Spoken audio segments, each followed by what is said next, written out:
जय जय सिया राम मित्रों, आप देख रहे हैं आस्था और संस्कृति का अनूठा संगम धर्म और हम। जी हाँ, आपने बिल्कुल सही सुना कि एक बार भारत के रक्षा मंत्री को भी लेनी पड़ी थी बाबा नीम करौरी की सहायता।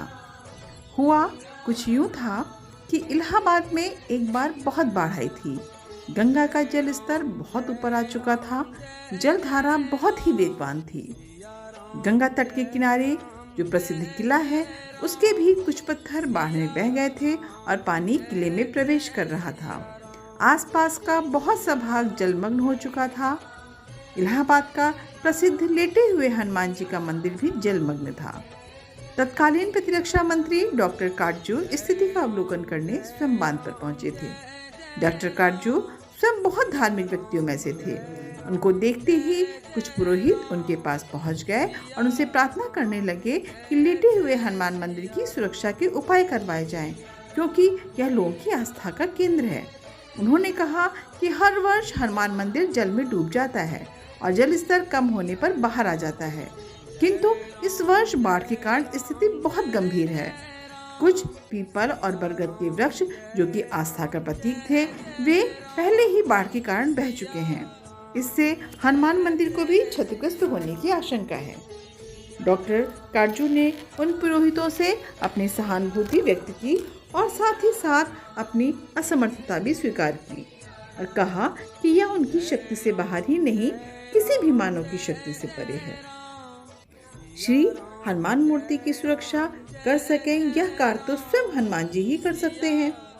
उन्होंने कहा कि इस कार्य में नीम करौरी बाबा की सहायता लीजिए, क्योंकि वे हनुमान जी के अवतार कहे जाते हैं। यह कहना उपयुक्त अथवा आवश्यक नहीं है कि उनमें से कितने लोगों का डॉक्टर काटजू के इस कथन पर विश्वास था कि नीम करौरी बाबा स्वयं हनुमान जी के अवतार हैं, क्योंकि उनकी आवश्यकता इस समय इतनी अधिक थी कि वे सहायता के लिए किसी के भी पास जा सकते थे। और फिर यह सलाह तो डॉक्टर काटजू जैसे प्रतिरक्षा मंत्री द्वारा दी गई थी। अतः वहाँ सभी लोग बाबा जी के नाम की रट लगाने लगे थे, किंतु किसी को यह नहीं पता था कि बाबा जी इस समय कहाँ मिलेंगे, क्योंकि बाबा तो रमता जोगी बहता पानी, कभी कानपुर, कभी लखनऊ, कभी कैची।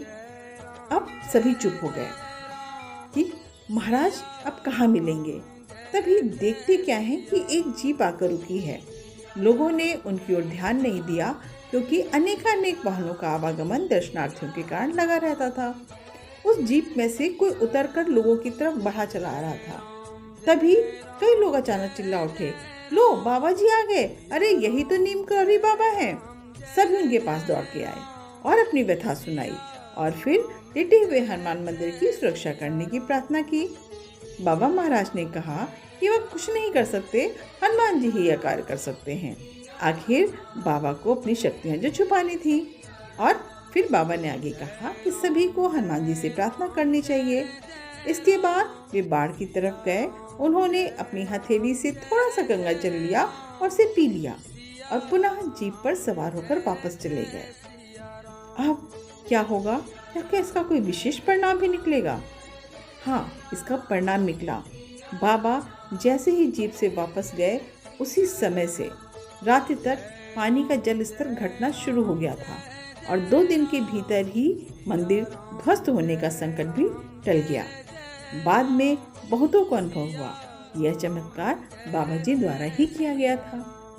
आपको यह संस्मरण कैसा लगा? यदि अच्छा लगा तो वीडियो को लाइक करें और चैनल को सब्सक्राइब करें। फिर मिलते हैं अगले संस्मरण के साथ। तब तक के लिए राम राम।